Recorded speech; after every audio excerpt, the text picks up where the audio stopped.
ici. On les a arraché les productions. On les a arraché la bénédiction. Arraché l'intelligence. Arraché la connaissance. Arraché le savoir de Dieu. Arraché le corps et les talents. Et avec les talents, on avait arraché cela. Qui a arraché cela?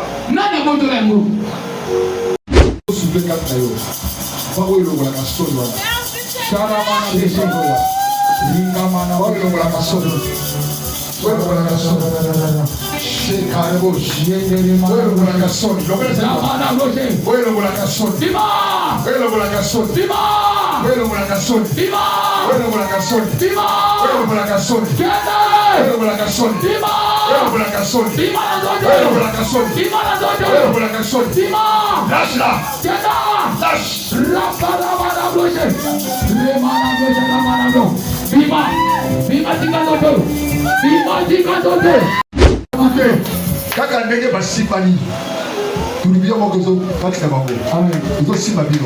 Amen. Ito simba bino soto. Ito simba bino. Ito simba bino. Tulibia. Shaka osa. Irabosoya. Mandorobosh. Koria rato soya. Hallelujah. She. Koria ozofumaba. Ozofumaba.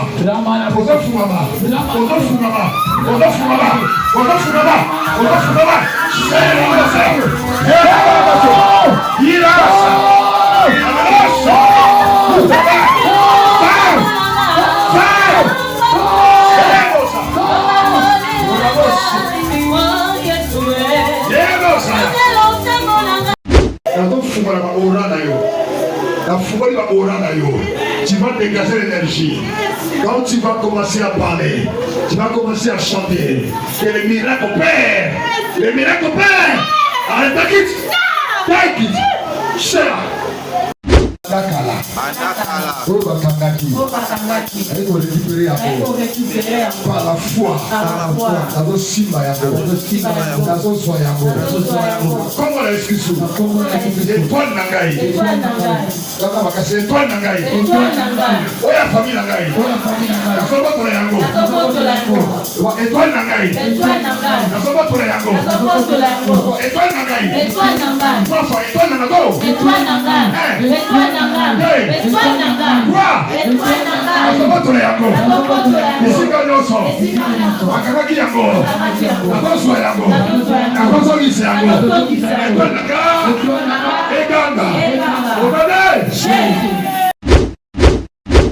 Père des gloires, la tu peux l'appeler par rapport au bienfait. Seigneur, tu m'as fait du bien depuis que je suis né jusqu'à cet âge. Tu n'as jamais interrompu le souffle de vie en moi. Je continue toujours à respirer. C'est moi qui continue toujours à vivre. Seigneur, tu es au-dessus de tout. Merci mon Seigneur. Merci mon Sauveur. Tu es le roi de gloire. Tu es le Seigneur. Le réparateur de vaches. Et celui qui restaure les chamans. Le roi qui enlève les formidables. Omnipotence, omniprésence, le roi de gloire, le Seigneur des Seigneurs, le Tout-Puissant, c'est toi Jésus, le Tout-Puissant, c'est toi Jésus, le Tout-Puissant, c'est toi Jésus. Jésus. Si il est le Père de tous les enfants, il est aussi ton Père. Je dis s'il est le Père de tous les enfants,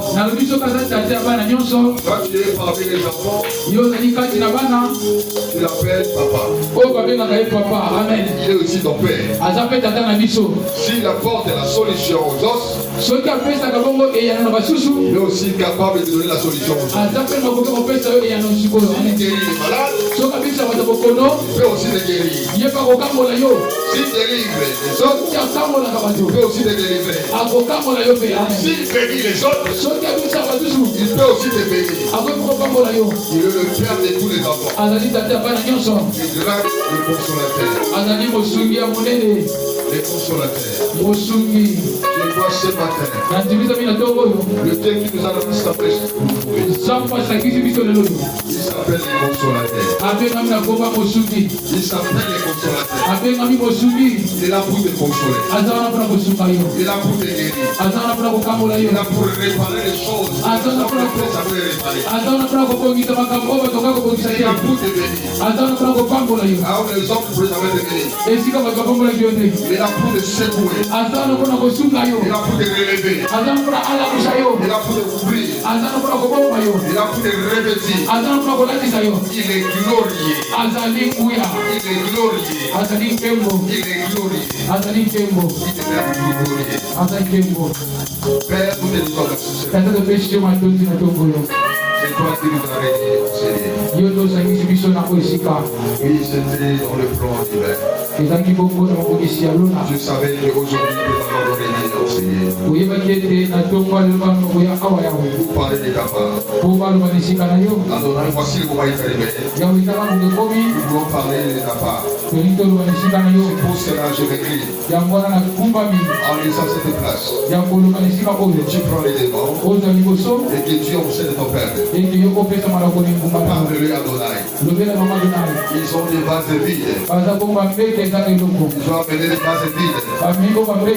C'est toi qui vas les charger. C'est toi qui vas remplir ces vases. Cette vase, c'est le cœur. C'est leur cœur. Père, remplis leur cœur.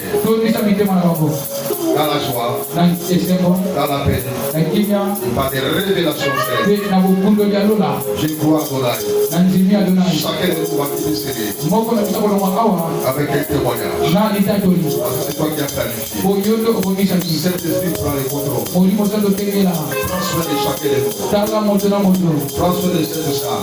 Prends soin de tout le monde. C'est qui sont dans les chemins. C'est qui t'attendent de loin.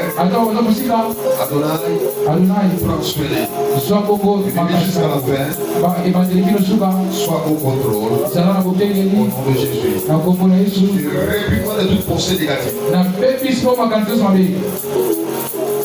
Je mets silence à toute pensée négative. Depuis jusqu'à la fin de cette terre. Rien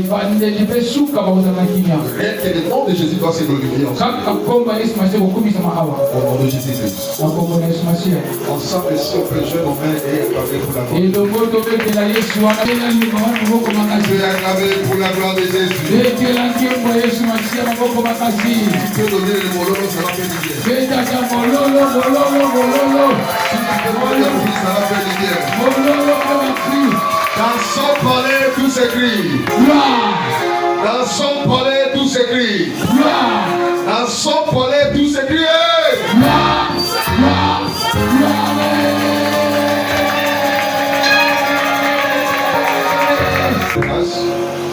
Place. Je commence à dire merci à Dieu pour l'opportunité qu'on m'a offert d'être là devant vous. Alléluia. Qui suis-je pour être devant vous? C'est que la grâce de Dieu. Alléluia. Amen. Qui suis-je pour être devant vous? Ce n'est que la grâce de Dieu. Amen. Amen. Je bénis encore le Seigneur pour la vie de l'homme de Dieu. Vous savez, à chaque fois quand je raconte l'évêque, il me disait ceci. Tu es utile pour moi. Moi aussi, je disais souvent. Tu es utile pour l'église. Tu es utile pour les quartiers. Tu es utile pour le monde entier. Pas pour rien que tu as élevé. Tu t'as élevé ici parce que tu as une mission à faire. Parce que tu es dans le début de ton ministère. Je sais que cette ministère doit s'épanouir. Et il va aller plus loin. Alors pour aller plus loin, c'est avec toi que le ministère doit aller de l'avant. Alléluia. Amen. Si tu veux que le ministère de ton papa puisse aller d'abord, et tu dois l'accompagner de cette mission. Tu dois accompagner cette ministère. Sans toi, l'église ne peut jamais être église. Ça peut que l'église soit instable. Ta présence, ça donne le sucre de la croissance humaine. C'est pour glorifier le nom de Yahweh. Dis-moi Hosanna. Hosanna. Dis encore Hosanna. Hosanna. Amen. Amen. Je vais essayer de partager avec vous c'est ta saison. Vis ta saison. La saison. Il y a beaucoup de gens. Il y a beaucoup de chrétiens. Il vit dans les temps. Il ne connaît pas le temps. Alléluia. Amen. Il y a les gens qui veulent vivre dans les temps. Ils ne savent pas comment saisir les temps. Il y a les gens qui saisissent les temps. Ils ne savent pas comment gérer les temps. Il y a les gens qui gèrent les temps. Ils n'arrivent pas à exploiter les temps. Le temps me fait favorable. Le temps me fait favorable. Le temps est précieux. On peut valoriser les temps. Si tu saisis les temps. On peut valoriser les temps. Si tu gères ton temps. On peut valoriser ton temps. Si tu exploites ton temps. On peut saisir les temps. On peut gérer les temps. On peut exploiter les temps. Pourquoi Dieu a dit d'Ecclésiaste? Chaque chose a son temps. Je savais qu'il pouvait faire le monde entier dans cette journée. Dieu a commencé à planifier. Avec jusqu'au 7e jour. Pourquoi? Parce que Dieu a voulu que l'homme doit comprendre comment saisir ton temps, gérer ton temps et exploiter son temps.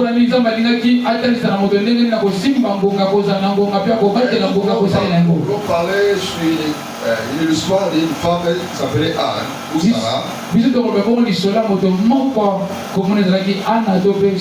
Alléluia. Amen. Les femmes qui ont saisi les temps. Les femmes qui ont géré les temps. Les femmes qui ont exploité les temps. Et dans les temps ou dans les saisons, je parle de 4 temps. Il y a 4 temps de ta vie. Tu dois agir différemment. Le premier temps, tu vas saisir la saison qui est la saison de préparation. Je vais expliquer ça après. Deuxième saison, c'est la saison de la manifestation. Et troisième saison, c'est la saison de la gestion. Et quatrième saison, c'est la saison de la transmission. Alléluia. Amen. Pourquoi la saison de la préparation? En d'autres, pourquoi le période de la préparation? Pourquoi cette période?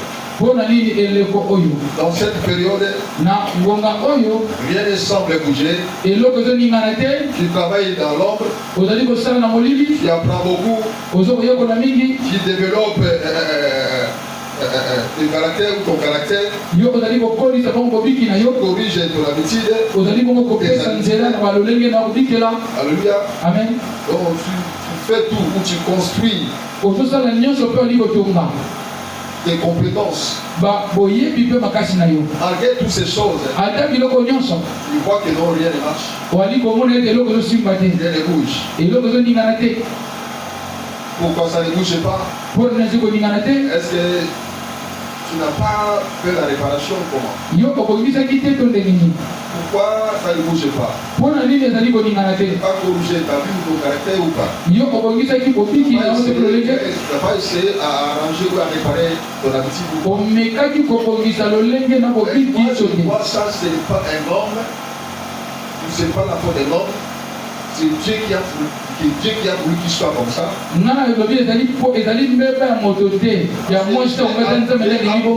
est préparé pour des grandes choses. Alléluia. Amen. Je sais qu'il y a la sorcellerie.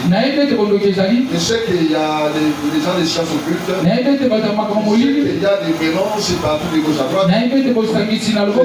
Je sais aussi que Dieu est là, est capable de t'amener là où les hommes ne peuvent jamais t'amener.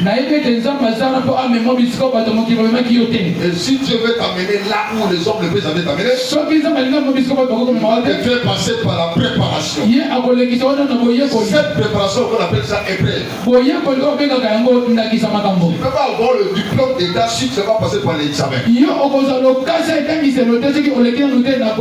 pas faire une licence ou master si tu ne vas pas passer par l'examen. On ne peut pas t'embaucher si tu ne vas pas passer par le concours. Alléluia. Amen. Si tu veux être stable, tu veux que Dieu t'amène là où tu veux, va laisser à Dieu t'amener là où il veut. Et je crois dans cette saison, je crois dans cette période, Dieu va t'amener là où il veut. Pas là où toi tu veux. Dieu va t'amener là où il veut. Là où Dieu t'amène, tu vas te retrouver seul. Ni papa, ni maman, ni oncle, ni tante, ni voisin, ni camarade. Tu vas rester seul. Le Saint-Esprit m'a dit ceci. Il y a une famille qui était rejetée ou abandonnée. Il y a une maman qui est rejetée et abandonnée. Il cherchait à rester seul. Le seul, Dieu lui-même s'est décidé de le visiter. Dieu va te visiter. S'il y avait des vides, ça n'était pas dans ton temps. Parce que tu as demandé non. Parce que tu as voulu qu'il soit comme ça. Et c'est la saison de Dieu. Là où Dieu veut visiter quelqu'un, là où Dieu veut bénir quelqu'un. Et Dieu est parmi les gens. Et Dieu va les visiter. Et Dieu va les bénir. Si tu l'as dit, moi, Hosanna. Avec qui on va la monter. Avec qui on bien été. Il faut ça rappeler ça va Hosanna bien. Hosanna. 1 Samuel chapitre 1er. On sort. On termine par 25 verset. 1 Samuel chapitre 1er. 1 Samuel 1er. Verset 26. Anne dit, mon Seigneur, pardon, aussi vrai que ton âme vit, mon Seigneur, je suis cette femme qui me tenait ici, près de toi, pour prier l'Éternel. Alléluia. Verset 28. 28. Aussi, je vais les prêter à l'Éternel. Il sera toute sa vie prêté à l'Éternel. Chapitre 2, verset 1, rapidement. En l'Éternel. Yes. Ma force a été relevée. Yes. Par l'Éternel. Oh. Ma bouche s'est ouverte contre mes ennemis. Alléluia. Car je me réjouis de ton secours. Alléluia. 10e verset. 10e. Les ennemis de l'Éternel trembleront. Trembleront. Du haut des cieux. Yes. Il lancera sur eux son tonnerre. Alléluia. L'Éternel, verset 20. Élie bénit Elkana et sa femme. Yes. En disant, yes. Que l'Éternel te fasse avoir des enfants de cette femme. Pour remplacer celui qu'elle a prêté à l'Éternel. Yes. Et ils s'en retournaient chez eux. C'est la parole de Dieu. Amen.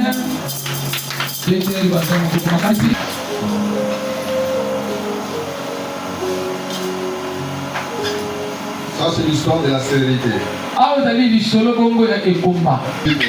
Viens-toi de l'Exode.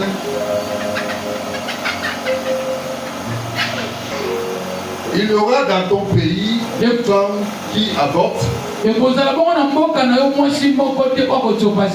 Ni femme stérile. Je remplirai le nombre de tes jours. Alléluia. Amen. Ça, c'est les deux passages qu'on va partager avec vous ce matin. Est-ce que vous êtes là? Amen. C'est les deux passages qu'on va partager avec vous ce matin rapidement. J'avais dit ceci avant. Il y a 4 saisons. J'ai parlé de la saison de la préparation, saison de la manifestation, saison de gestion et saison de la transmission. Alléluia. Il commence par la saison de la préparation. J'avais dit ceci, la saison de la préparation.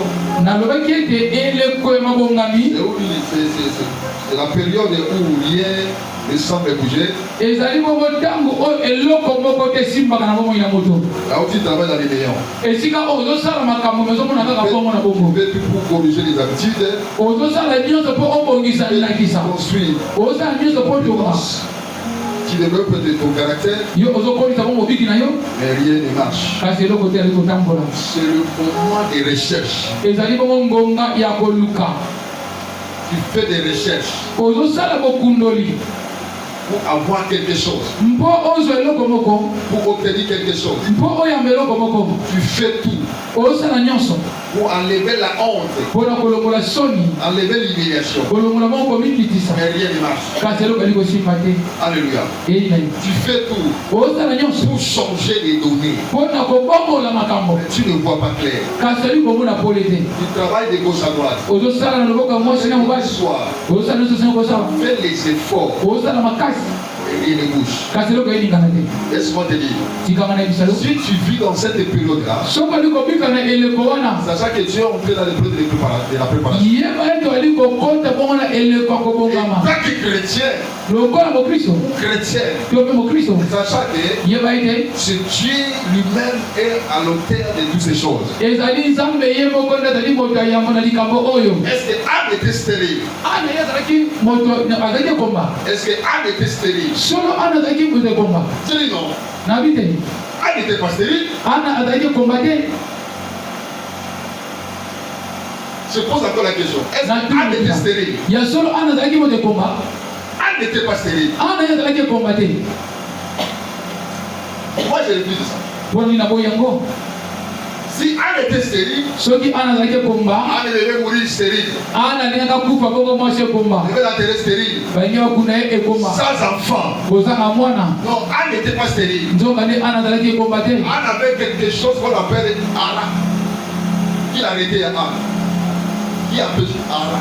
Anna zaki boko na malade beki boko Ara. Alléluia. Amen. Qui a empêché à Anne d'être productif. Hein? Amen. Qui a empêché à Anne d'avoir des enfants. Donc qui a empêché à Anne d'avoir des enfants.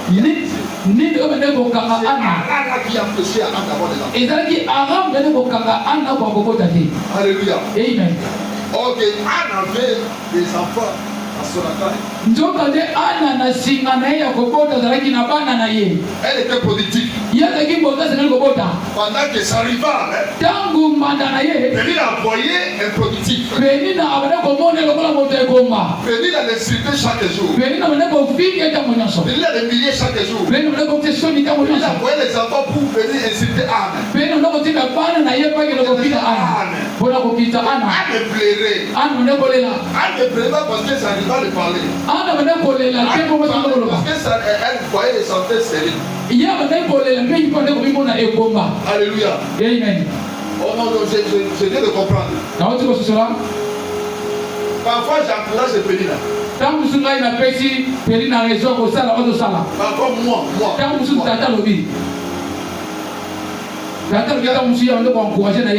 J'ai encouragé Pénina. Papa encouragé Pénina. Pourquoi encourager Pénina? Sans Pénina, Anne ne peut pas demeurer au temple. Alléluia. Alléluia. Amen. Sans Pélina, Ce qui fait dans la tête. Ah, ne peut pas multiplier la prière. Ah, il y a encore les autres sans beauté. Sans Pélina, Ah, ne peut jamais considérer le temple. Ah, il y a encore considérer des pérotés. Sans Pélina, Ce qui fait dans la tête. Ah, ne peut pas reconnaître qu'il y a un Dieu vivant. Ah, n'a pas été dans ensemble. Un Dieu qui s'appelle Jéhovah Rapha. Un Dieu qui bénit. Un Dieu qui guérit. Ça, Pélina, ce qui fait dans la tête. Ah, ne peut côté des séries. Ah, n'a pas été dans la beauté. À cause de Pélina, Nicolas Pélina. Ah, il devenait toujours au temple. Ah, n'a pas été dans la tête. Chercher la face de Dieu. Malgré les épreuves de la maison. Malgré les insultes. Elle cherchait de demeurer au temple. Au fur et à mesure elle était au temple, Dieu a commencé à écouter la voix de Anne. Il y avait un jour, Anne priait à Dieu. Comme on vient de lire, elle priait à Dieu. Si tu me donnes un enfant malade, cet enfant va te servir. On a prié de Anne correspond avec la prière de Dieu. Pendant que Dieu aussi priait, Dieu cherchait quelqu'un qui va s'élever pour prendre le relève, pour remplacer Élie. Élie le sacrificateur était déjà vieux. Élie ne voyait plus rien. Il ne voyait plus rien. Et là, Dieu veut le remplacer. Qui va remplacer Élie? Il y avait personne. Alléluia. Amen. Pendant que Dieu cherche un homme pour remplacer Élie, Anne aussi, il cherchait un homme qui va lever la honte. Alléluia. Amen. Non, je viens de comprendre quelque chose. Les enfants que Dieu a donnés à Anne, pas seulement pour enlever la honte, mais pour dépasser la vie des enfants de Pélina.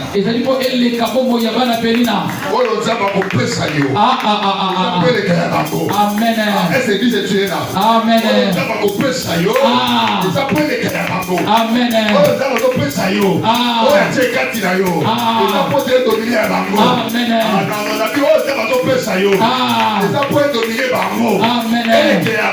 Amen. Jésus. Il y avait autre saison. La saison de manifestation. Alléluia. Amen. Il y aura la manifestation lorsqu'il y a la connexion.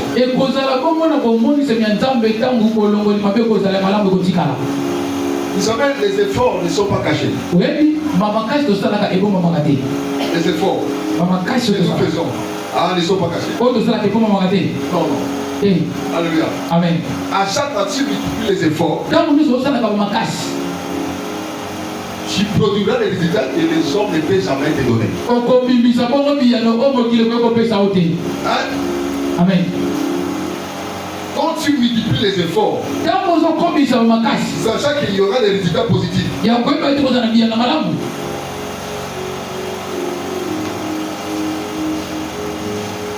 Ces résultats, c'est pour te donner la consolation. C'est ça qui s'est passé avec Anne. Anne multiplie les efforts. Anne multiplie les jeûnes et les prières. Anne s'est sacrifiée. Elle s'est donnée. Même son mari, il disait Anne, c'est quoi au juste? Pourquoi tu ne manges pas? Tu dois manger au moins. Regarde toute la société manger. Anne ne répondait pas. Alléluia. Amen. C'est pas dit qu'Anne manquait de l'argent. Anne manquait de moyens. Anne manquait de possibilités. Non, c'était pas ça. Anne avait tout. Son mari, Elkana, avait tout. Il y avait de l'argent, il y avait des maisons, il y avait des chameaux, il y avait tout. Ce n'est pas ça qui donne la solution. Je vais parler à quelqu'un ce matin. Ne crois pas aux choses que tu vois, aux choses que tu détiens. Ne crois pas cela. Mais crois aux choses que toi tu ne vois pas. C'est vrai que si la somme micro, oui, il y a pas de poser ça. Amen. On a poser ça. La somme va côté il y a la micro. Amen.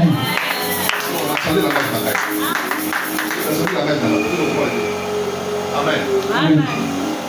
C'est vrai. Solo. La somme est là-bas. Oui. Pour dans la. C'est pour la comme la prochaine somme va apporter la vie là-bas. Amen. Pour tes papas ça dit. Voilà.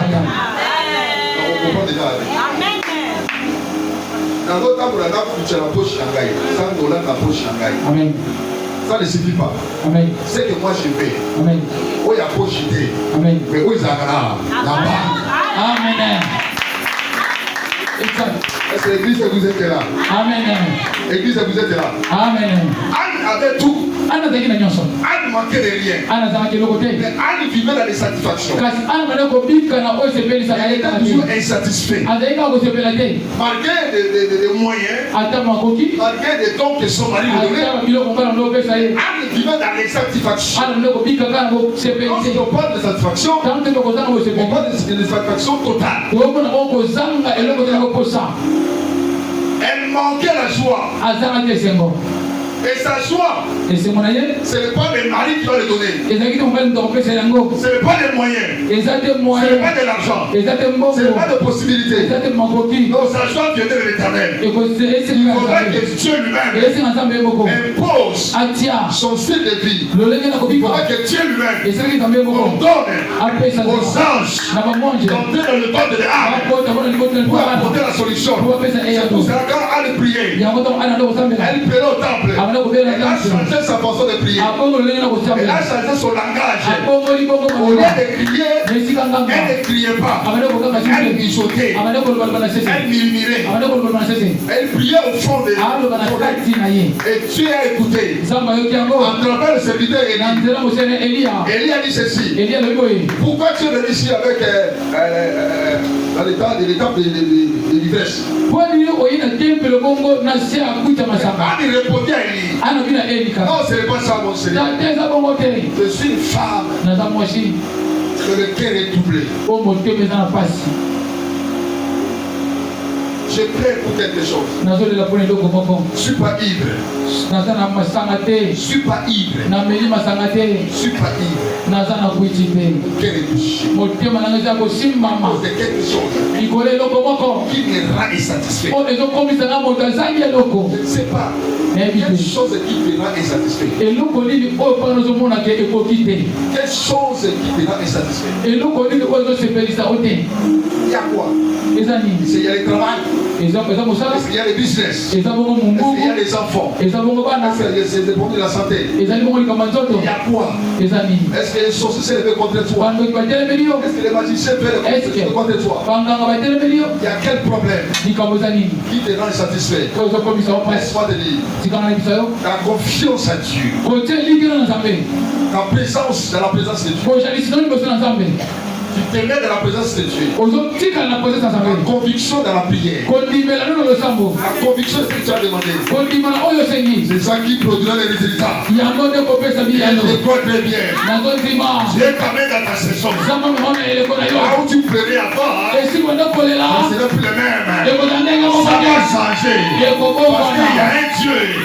C'est lui qui donne la joie. Il s'appelle Jéhovah Shalom. Il viendra te donner la joie. Allez, recevez la joie. Si tu manquais la joie dans ta maison, tu dois sans la joie. Si tu manquais la joie dans ta maison, si votre famille n'avait pas la joie, ce matin, je vais te communiquer la joie. Allez, reçois la joie. Église, reçois la joie. Église, reçois la joie. Est-ce qu'il y a des mamans ici? Allez, recevez la joie. Allez, maman, reçois la joie. Il y a autre saison. On appelle ça saison de la transmission. Alléluia. Amen.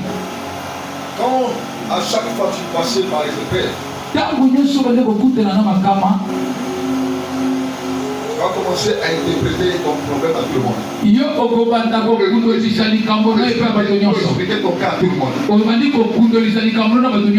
Tu vas l'expliquer. Tu sais, chez nous hier on n'a pas mangé. Tu sais, mon mari ne donne pas la maison. Tu sais, Les enfants ont changé. Ils ont devenu des Koulouna. J'ai dit sans effet. J'ai dit sans effet. J'ai dit sans effet. Si les enfants sont des Koulouna, pas ton enfant. Si son enfant est Koulouna, pas ton enfant. Si les enfants ne font n'importe quoi, pas tes enfants. Les enfants sont les serviteurs de Dieu. C'est Dieu même qui les a appelés. Ce sont différents des autres enfants. Est-ce qu'il y a des enfants ici dans la salle? Amen. Est-ce qu'il y a des enfants ici? Amen. Est-ce qu'il y a des enfants ici? Est-ce qu'il y a des enfants ici? Est-ce qu'il y a des enfants Samuel ici? Est-ce qu'il y a des enfants Élisée ici? Est-ce qu'il y a des enfants Josué ici? Je suis en train de prier pour vous. Devenez les serviteurs de Dieu. Devenez les prophètes de Dieu. Devenez les apôtres de Dieu. Devenez les évangélistes de Dieu. Allez de l'avant. Je suis en train de prophétiser pour vous. Allez de l'avant. Et maman accompagne les enfants. Allez de l'avant. Allez de l'avant. Allez de l'avant. Je vous encourage encore. Allez-y. Dieu est avec vous. Ce n'est pas pour rien que vous êtes ici. Parce que vous êtes consacrés. Ceux qui sont consacrés, ils sont consacrés. Ceux qui sont consacrés, ils deviennent sacrés. Vous êtes des sacrés. Pas des enfants. Vous êtes des sacrés. C'est pas des chantres. Vous êtes des sacrés. C'est pas des protocoles. Vous êtes des sacrés. C'est pas des modérateurs. Vous êtes des sacrés. Ce n'est pas pour rien. Je vous amener ici. Parce que vous êtes des sacrés. Ah, tu es sacré. Je parle à une femme. Je parle à un homme. Je dis tu es sacré. Pourquoi? Parce que tu as choisi de servir Dieu. Comme tu as choisi de servir Dieu, ta vie est devenue sacrée. Tu n'es pas Pénina. Tu es Anne. Ah, est-ce qu'il y a des Anne ici dans la salle? Tu n'es pas Pénina. Tu n'es pas Pénina. Tu n'es pas Pénina. Tu n'es pas Pénina. Tu n'es pas Pénina. Mais tu es Anne. Même si les gens disent tu es stérile, tu ne produis pas, tu es stérile, tu ne peux pas porter les enfants, tu es stérile, il n'y a pas de bénédiction chez toi. Mais je vais t'annoncer, tu es Anne.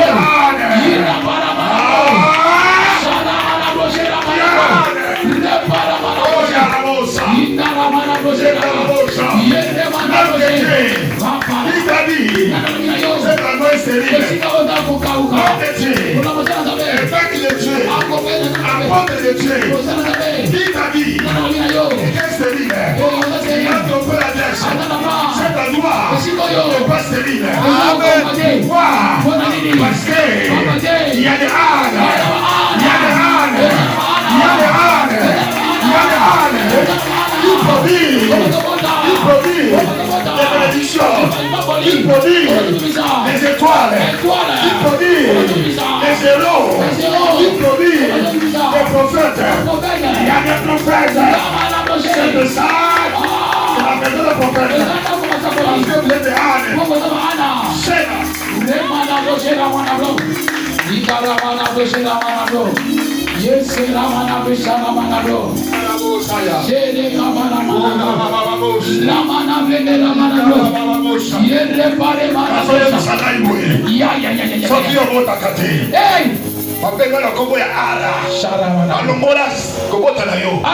Laisse-moi te dire, je viens te communiquer les enfants.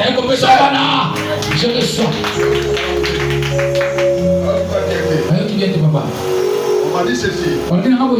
Parmi vous, il y a des femmes stériles.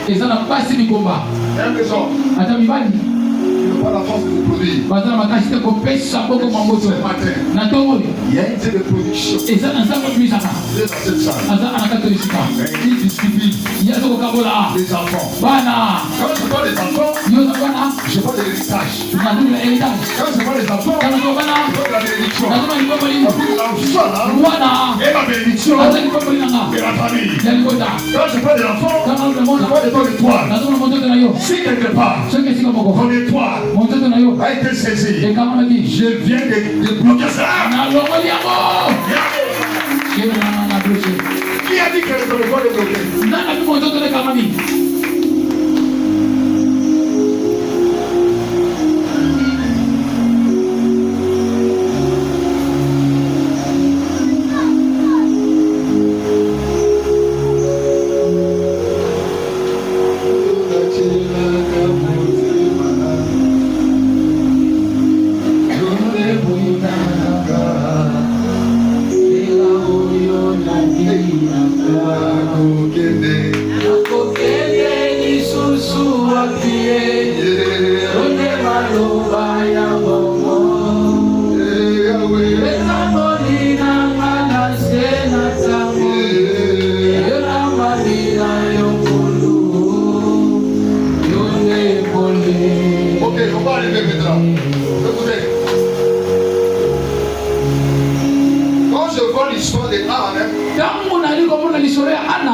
Je vois aussi l'histoire de Sarah. Alléluia. Pourquoi Anne et Sarah? Parce que ce sont des femmes. C'est Dieu clair la mystère.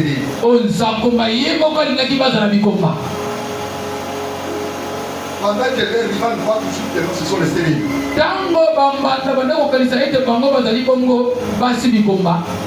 Or que Dieu voit ce qui a mis à leur vie. Ce sont des personnes sacrées. Amen. Amen. Alléluia. Amen. Qu'est-ce que je vais parler? Tu vas quitter le système de Aka. Que veut dire Aka? Aka, c'est l'esprit qui arrachait les enfants ou la bénédiction dans ton sein.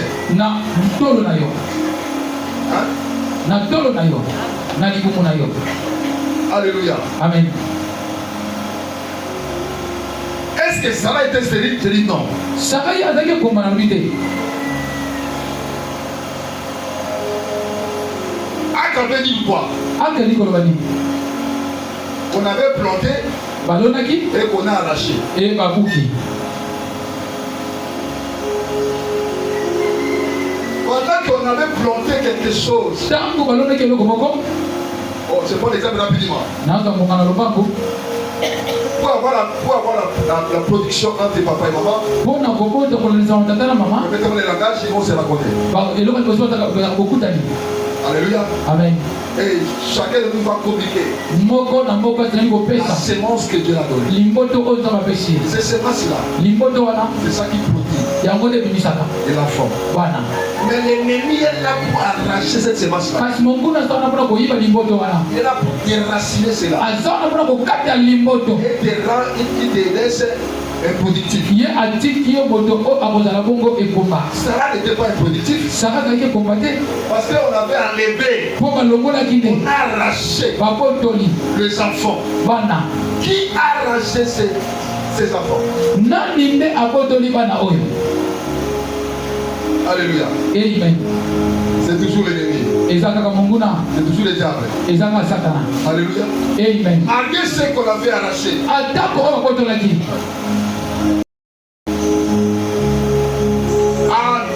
Sarah, il a appelé de concevoir.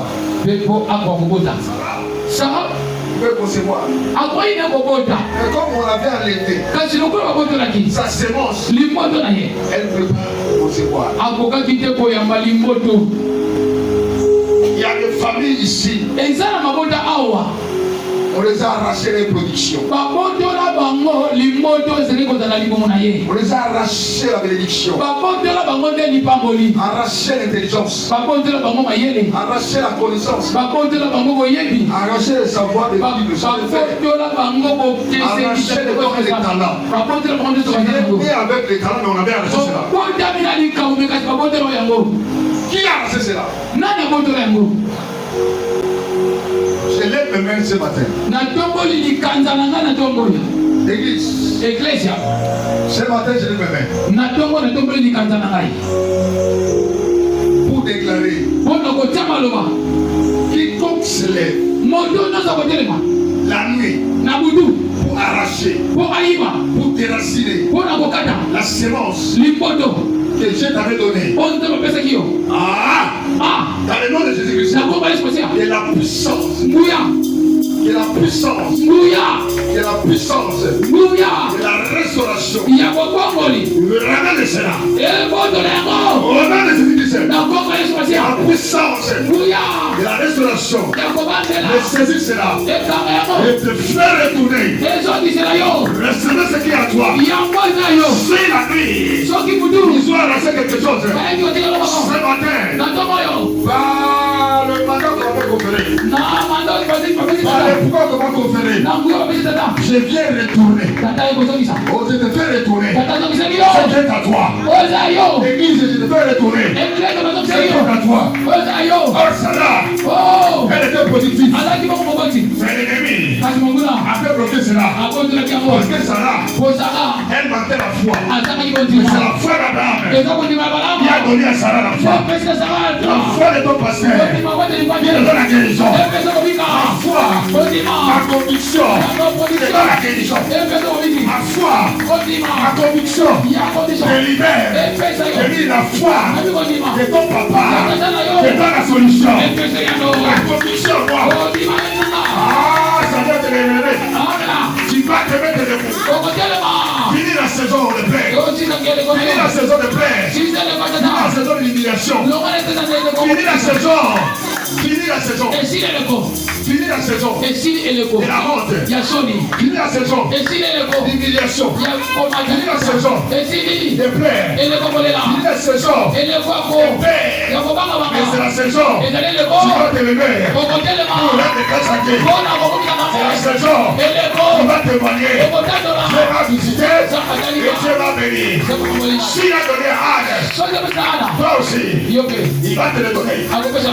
S'il a donné à Sarah, toi aussi, il va te le donner. Si tu es là, saisis cela. Saisis cela. Saisis cela. Il pas seulement l'enfant. C'est aussi le diplôme. Je reçois au nom de Jésus.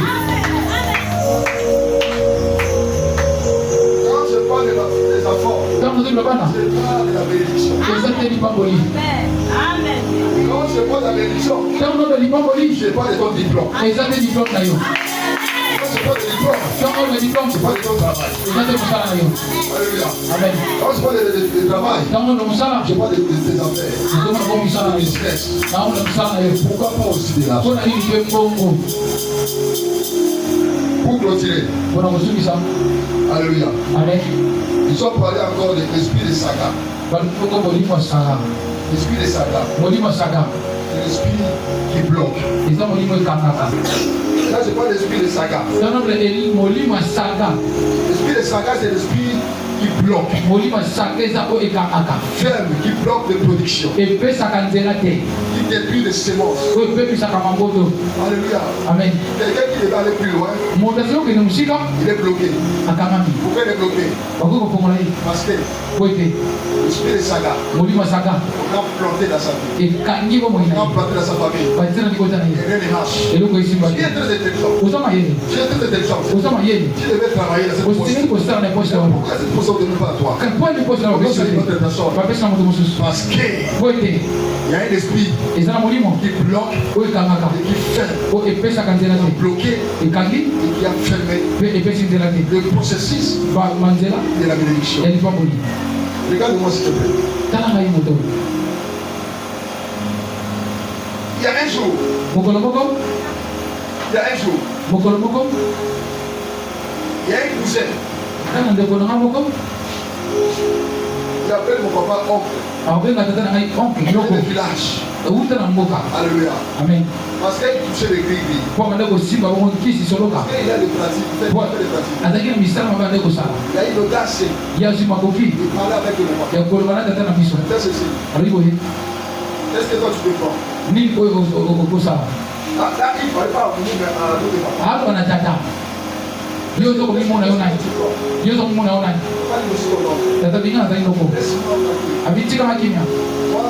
regarde ici.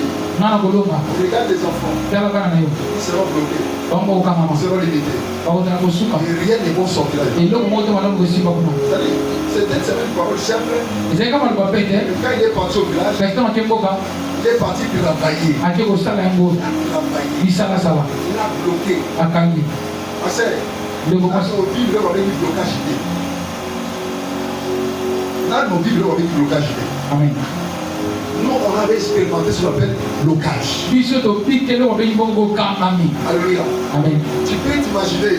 Quelqu'un qui a fait le droit pénal international. Amen. Amen.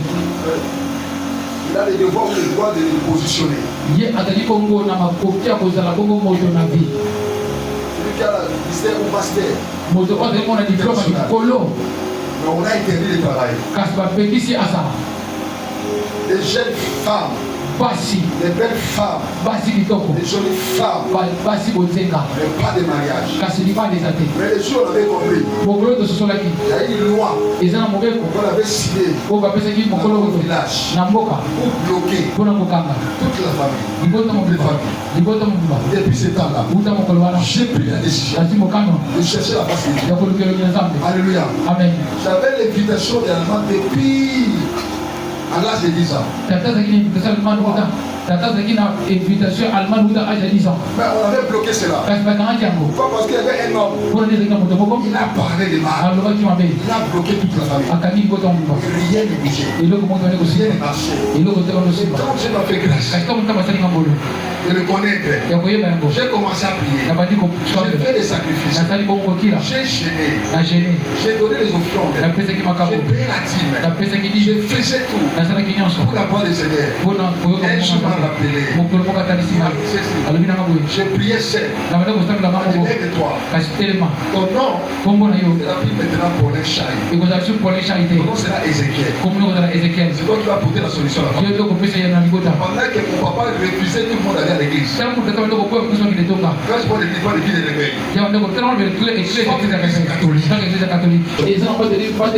Pasteur de Crisco. Toi, je te vois en toi. L'étoile. Et cette étoile t'amène de plus loin. Sachant qu'un jour, tu vas prêcher la bonne nouvelle. Tu vas dépasser les limites. Tu vas briser les barrières. Même la terre qui était maudite, c'est toi qui vas le bénir. Je dis, c'est vrai ça. Toi, tu me connais. Tu connais ma famille. Non, tu ne connais pas ta famille. Cet instant, je suis rentré à la maison. Il est venu encore me chercher dans la maison. Il dit, toi je t'avais parlé. Tu vas te lever. Il n'y aura pas de résistance. Tu dois te lever. Il va rappeler encore. Attendez ceci. Est-ce que vous ne savez pas? Votre terre est maudite. La terre de ta famille est maudite. Qui a maudit cela? Il y avait un homme qui a fait le dispute avec ton papa. Et c'est lui qui a maudit votre cœur. D'accord? Oui. Je suis approché, je ne sais pas comment vous demander. Qu'est-ce qui s'est passé toi avec telle personne? Je sais, mais ce n'est pas votre problème. Au lieu que papa me parle de ce qui s'est passé, papa dit ce n'est pas votre problème. Ça concerne Dieu. Ton problème, ça concerne Dieu. Amen. J'ai commencé à prier parce que c'est Dieu qui peut apporter la solution ou le changement. Ce n'est pas un homme, c'est Dieu. Et quand j'ai prié, le Saint-Esprit m'a dit, il a dit ton nom c'est Ézéchiel. Tu vas apporter la solution. Tu vas changer les données. Je suis en train de parler pour Ézéchiel ici dans la salle. Tu es Ézéchiel. Tu étais méprisé.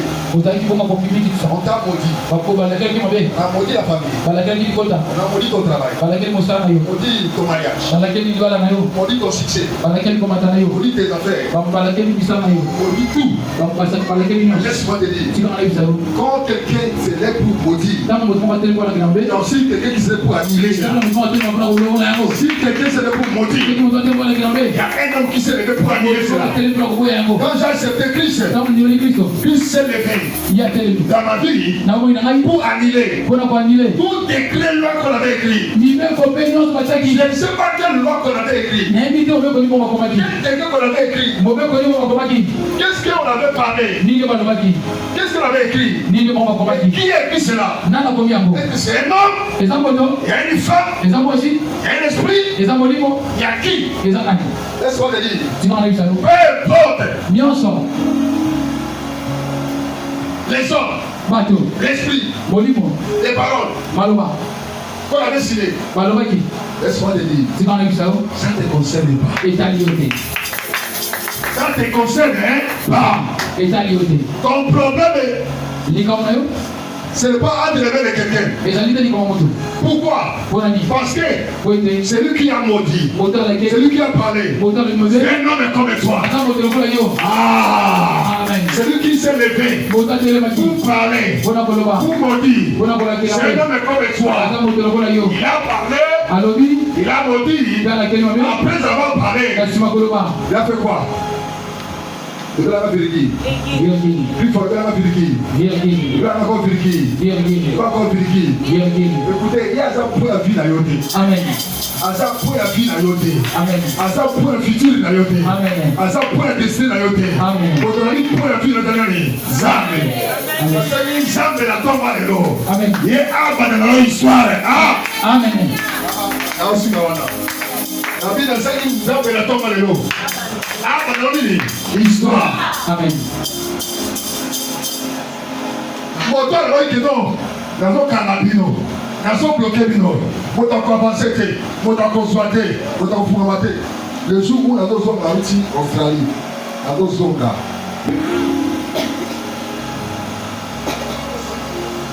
Alléluia. Amen. Alors tu as moyelinga, mais yenda blokaki. Yenda tere koloba, ya betaki makolo, ya pingaki, ya tsolaki, ya kangaki, ferraki zambe, oya so kangala kanzambe na yote. Amen. Moto abimana kuwe mwasi, moto anyata kamabele, moto amela kamai, oya kala kapongi, azala mbuyate, korona yo, jamais, jamais. Attention qu'elles ont le conseil avec attention à Simadaku. Ne verra jamais. Attention qu'elles ont le conseil à Simadaku. Ne verra jamais. Attention qu'elles ont le conseil à ne verra jamais. À cause de la main aussi, bah yo.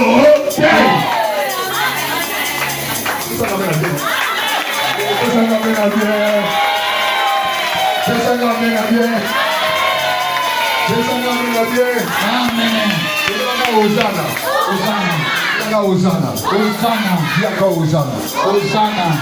Je vais m'arrêter pour. Il faut que tu changes le système. C'est quoi changer le système? Comment?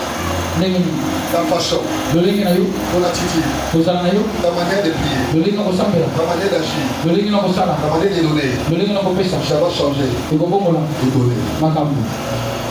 Le jour qu'il a donné à Dieu, Samuel, c'était le jour là, les choses ont changé. On a donné quoi à Dieu?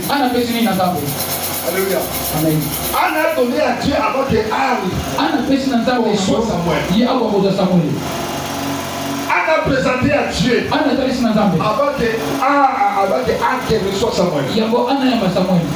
Elle a dit à Dieu, si tu me donnes un enfant mâle, cet enfant, il doit te servir. Est-ce qu'il a vu l'enfant? Non. Est-ce qu'elle a touché l'enfant? Non. Est-ce qu'elle était grosse? Non. Mais comment lui précise. Si tu me donnes cet enfant, pas une fille, un homme. Et la prière de Anne, correspond avec la prière de Dieu. Le sambo na yo, il fait qu'on gagne Zambé. Et ça va souiller un Zambé. Pour ça, la carte pour la yoté. Zambé la preuve comme il y a pas, la bonne Zambé. Anne a compris. Pour recevoir, pour toucher les choses que je cherchais depuis longtemps. Il faut que je provoque à Dieu. Bien-aimé, il y a trois de choses. Si tu veux expérimenter la main des choses, si tu veux la production ou la fécondité, il faut provoquer à Dieu. Fais quelque chose que les autres ne peuvent jamais le faire. Une femme qui saisit les temps, une femme qui saisit sa saison, un homme qui saisit son temps, une femme qui peut gérer son temps, un homme qui peut exploiter le temps. Ce sont les hommes qui font les choses que les autres ne peuvent jamais le faire.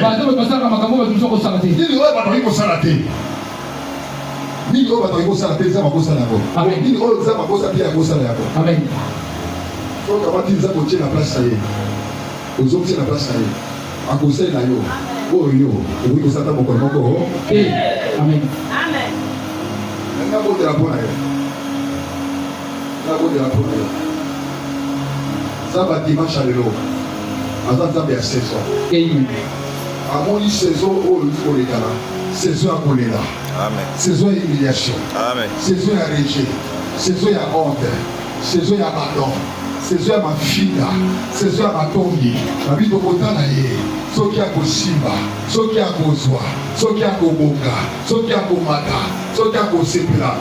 Dans la cité, ma combo n'y sont tous après ça. Mais ce qui est vrai, nous avons décidé à n'importe quelle saison, il y a production. Nous avons production. Production. Nous avons production. Production. Nous avons fécondité. Fécondité. Nous avons fécondité. Fécondité. Nous avons fécondité. Fécondité. Production. Production. Plus fort, production. Production. Même les enfants, dis-moi production. Production. Dis-moi fécondité. Fécondité. Sauf qui n'a famille n'a rien. Vous avez une carte de stérilité. N'a pas ici, pas dans la coupe, excusez-moi. Amen. Sauf qui n'a pas vie dans vos sépies la carte. Ah! Dans votre fille qui a joué à carte de l'eau. Sauf qui y a passé quand on dit coloniaux sont. Et qu'on s'y battait comme on a dit. Les lots. Quand on changeait, on dit l'eau. Jésus! Vous allez.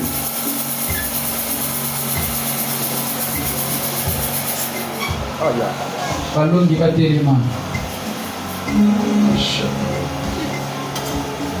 Oh, la vache.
Voilà ce qu'on a dit dans la vie. Le voilà seulement ce qu'on a la sérénité. Le voilà seulement ce qu'on a la honte. Le voilà seulement ce qu'on a l'humiliation. L'ennemi à vous. En finalement, il y a eu au salaté. Il y a un diplôme. Ma fille n'a pas baladé. Elle n'a pas beauté. Ma fille n'a pas une activité. Elle n'a pas ma colo. Ma fille n'a pas avancé. Elle n'a pas connaissance. Comme Malélo. Elle est aussi dans la vie. Fungola la vie nangai. Fungola la famille nangai. Fungola la famille nangai. Amen. Fungola la bande nangai. Fungola la communauté nangai. Comment dire la communauté nangai? On est sur le côté nous. Nous sommes dans ce moment.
Condition dans mon attitude d'ailleurs.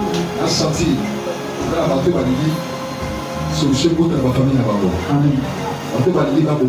Amen. On va dire la carte personne. Amen. François Yokobo de la rue pour pousser la salle au programme. Amen. Là, ça va poser. Le Belanga Osana. Osana. Le Belanga Show. Show. Le Belanga Tia. Tia. Le Belanga Mba. Mba. Le Belanga Moto. Moto. Amen. Il y a Jérémie qui avait maudit le roi Jéconia. Jérémie a maudit le sol de Jéconia. Il a dit terre, je demande de rendre cette terre stérile. Au lieu que Jérémie maudit le roi, Jérémie maudit la terre.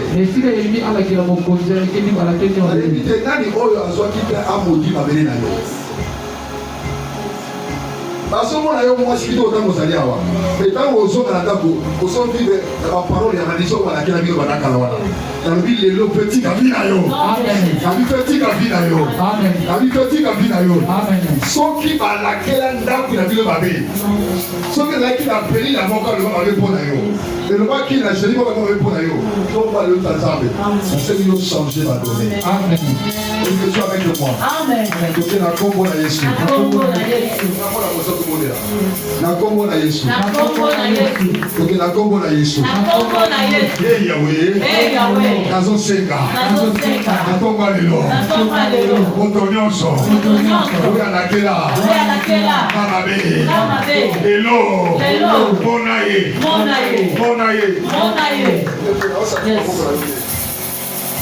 Est-ce qu'il y a des guerriers ici dans la salle? Amen.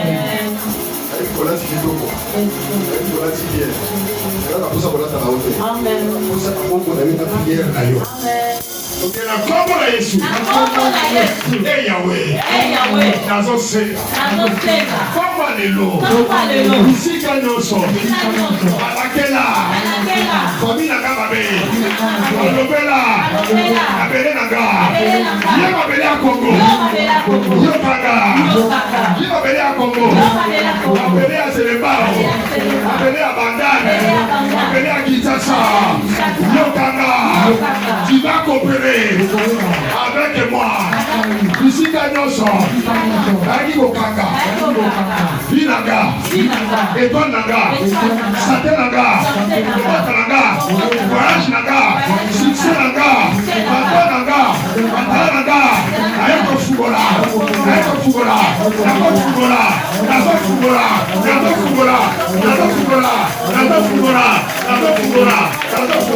allez, va,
Restez calme.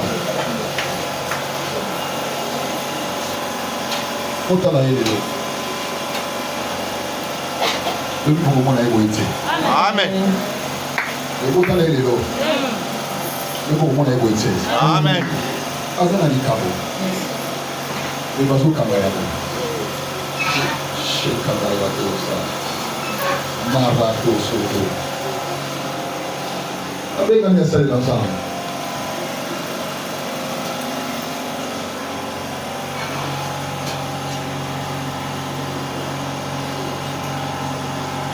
Avec la mise ensemble. Maintenant, l'homme qui établit la famille. Et puis ça, on va passer. Et puis ça, on va t'attendre. Et comme il saison, Amen. il y a côté demander. Et comme il saison, c'est ta saison. 1. C'est ta saison. 2. C'est ta saison. C'est ta saison. Azokotisa yo na saison na yo balinga te azobatisa yo balinga te ozosimba balinga te ozozwa bisika balobaki honneur ezaka mpona bino te naye koyebisa yo lelo honneur mpe qualification eza ya bino eza ya yo eza ya yo eza ya yo eza mpe ya yo. Esayayo, Jesus. Esayayo, Jesus. Jesus. Jesus. Dash.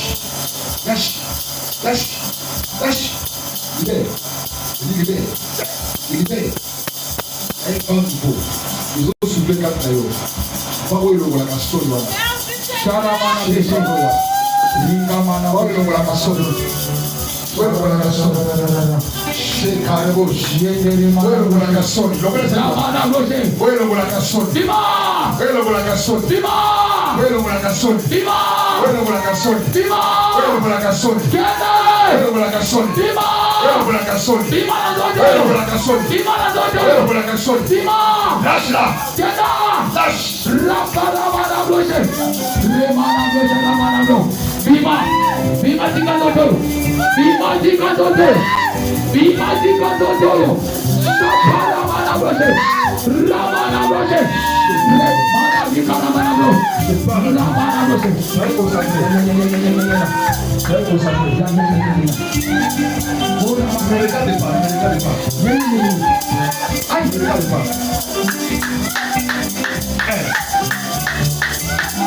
Isika bakanga bino.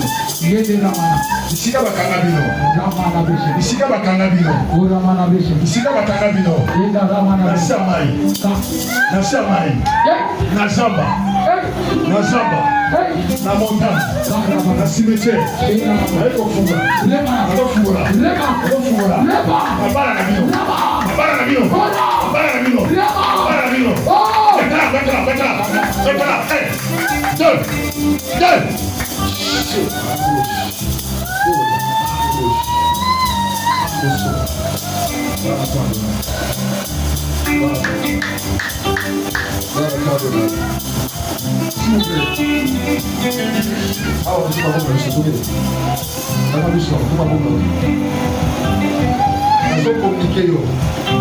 L'esprit de la production. Zambo appelle ça Namabota. Appelle ça Péyo. Zambo a fouillé dans la voyage. A fouillé la paix à yo. Ceux qui va appeler ça qui ont visa. Allez, soit visa. Ceux qui va appeler ça qui ont bala. Ni au so bala. Ceux qui va boire ya bo mata. Appelle ça même visa là. On dit ah. Des trois. C'est des trois aussi par yo. Adosi bayo. Nazo déclenché. La déclenché.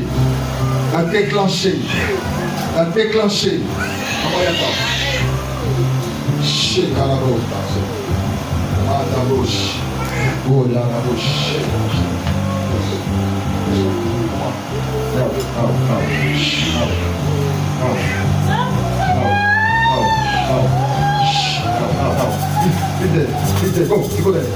Go there. Now. Shit, cabros. Now. Leave there. I said, leave. Go there. Now. Leave there. I said, leave.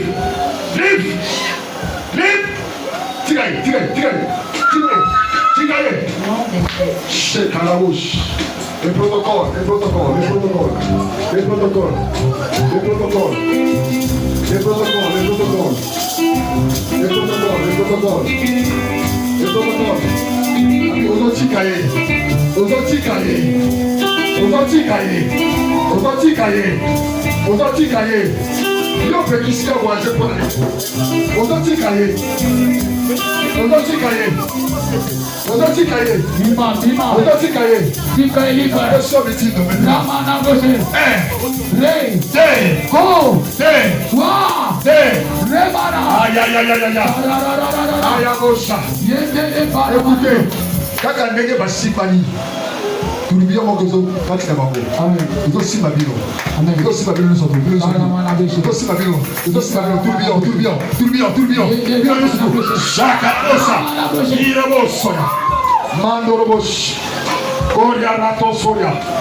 Alléluia.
L'esprit de Chaya, l'esprit de Chaya, l'esprit de fée, l'esprit de fée, Okoye Banamoto, Okoye Banamoto, l'esprit de Chaya, l'esprit de Chaya, l'esprit de Chaya, l'esprit de Chaya,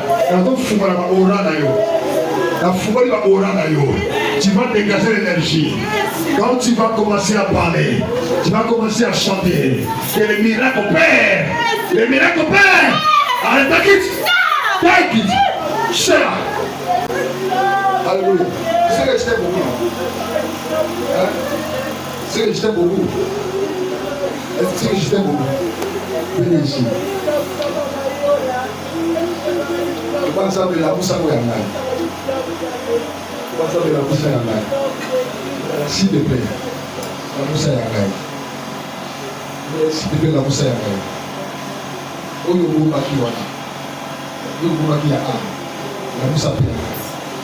Matériellement, financièrement. Quand je prends un là où la Chine a une balle. C'est pas juste. Ça n'a pas eu. Ça n'a pas eu. C'est là. C'est là. C'est là. C'est là. Allez, sois là. Sois là.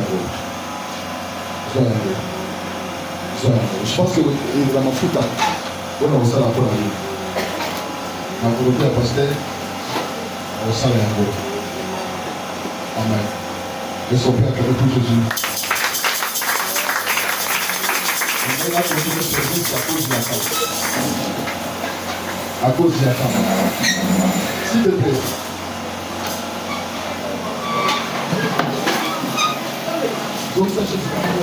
Reçois la guérison. Reçois la guérison. Reçois la guérison. Reçois la guérison. Reçois la guérison. Reçois la guérison. L'esprit de ta faute. L'esprit de guérison. Reçois la guérison. Au nom de Jésus. Ensemble, le mal à l'autre va voir Yangaï.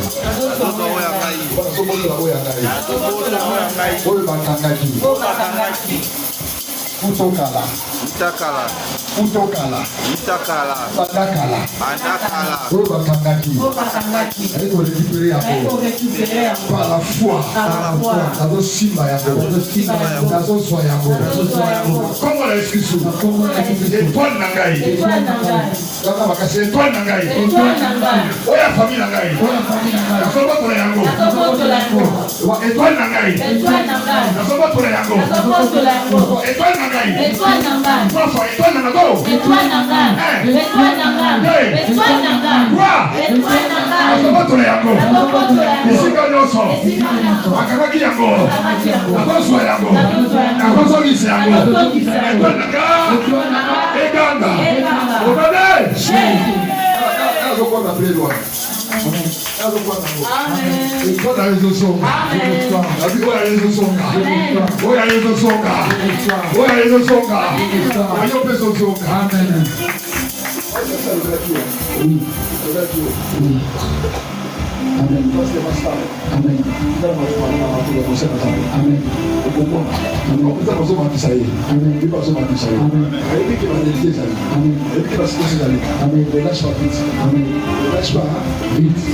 Amen. Un jour, Amen.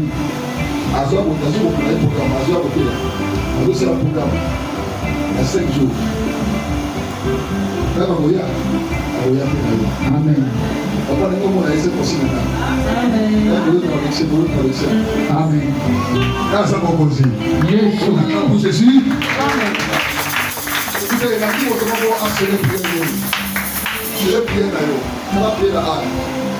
Aussi 1000 $, aussi 1000 francs, aussi 50 000, $100, $1000, $200. Amen. Aussi d'abord, c'est là où c'est moi ça va où là c'est moi ça va. Les produits, voici ma amour, il y a 1000 pour les gars. Rapidement, on a donné pour la zone chimique.